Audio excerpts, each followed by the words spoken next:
গোপালপুর থেকে যে 40 জন নিখোঁজ হয়েছে তার ইনভেস্টিগেশনের প্রোগ্রেস কোথায়? তার কৈফিয়ত আমি তোমাকে দেব। সমীর জয়সওয়াল গোপালপুর ইটভাটার মালিক, এখনো পর্যন্ত পুলিশ কাস্টাডিতে নেই কেন? কে সমীর জয়সওয়াল? ফরেন্সিক রিপোর্ট বলছে যাদের মারা হয়েছে তাদের টুকরো টুকরো করে কাটা হয়েছে, কিন্তু কেন? আরে সব পুলিশ ইনভেস্টিগেশনে জানা যাবে। পুলিশের খেয়ে দিয়ে কাজ নেই, কোথাকার কোনো আলবাল 2 টাকার ডিটেকটিভ কি ভাবছো সেই নিয়ে মাথা ঘামাতে হবে নাকি? পুলিশের কাজ করছে, তোমরা নিজের চরকায় তেল দাও। হ্যাঁ, বাট দেরি হয়ে যাচ্ছে না? আর কতদিন ধরে পুলিশ ইনভেস্টিগেশন হবে?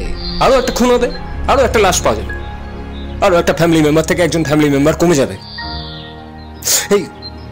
এই একজনের বাড়ি থেকে আসছি, সে ওর ভাইয়ের জন্য পাগলের মতো কাঁদছে। কবে পাওয়া যাবে খোঁজ? দেখো দাদা, আমরা ব্যাপারটা নিয়ে খুব তাড়াতাড়ি এগোচ্ছি, আমরা প্রমিস করছি তোমাকে, তুমি একবার আমাদের খালি ব্যাকআপটা দিয়ে দাও। কিসের প্রমিস, কিসের বিশ্বাস? তোমরা কি এমন করেছো যে আমাকে বিশ্বাস করতে হবে? ও কি এমন কাজ করেছে যে ওকে বিশ্বাস করতে হবে আমাকে? ওর এমন একটা কিছু কাজ দেখিয়ে দাও যাতে আমি ওকে বিশ্বাস করতে পারি।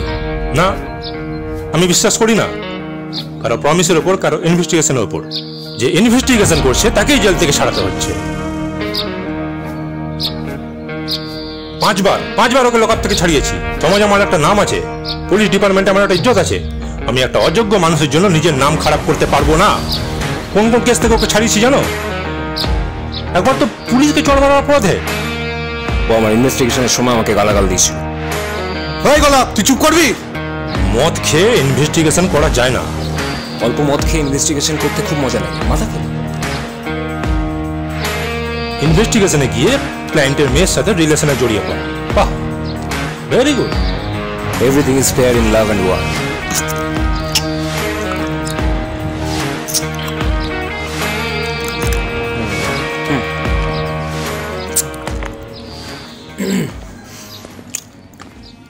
তোমার জন্য আমার কাছে একটা কাজ আছে।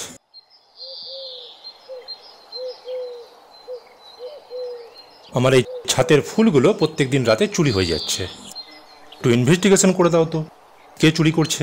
পারবে? পারবে পারবে, আমি জানি তোমার দ্বারাই হবে এগুলো। তুমি পারবে, আমি জানি তুমি ওটাই পারবে, আমি জানি। It's very easy, it's very easy.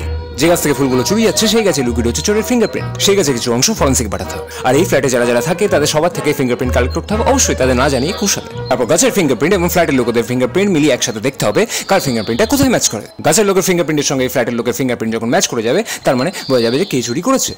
হ্যাঁ, সিম্পল অ্যাজ দ্যাট।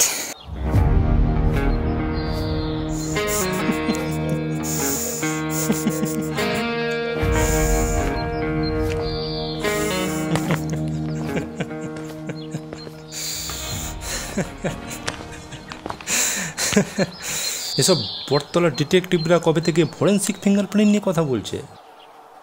আরে আমি তো তোমাকে বলছি দাদা, আমি অনেক দিন ধরেই ওকে নোটিস করছি। He is progressing. ও এখন অনেক কিছু নিয়ে স্টাডি করছে, অনেক কিছু নিয়ে পড়ছে। ওর এখন পাগলামি আগের থেকে অনেকটা কমে গেছে। আমি একটা কথা বলি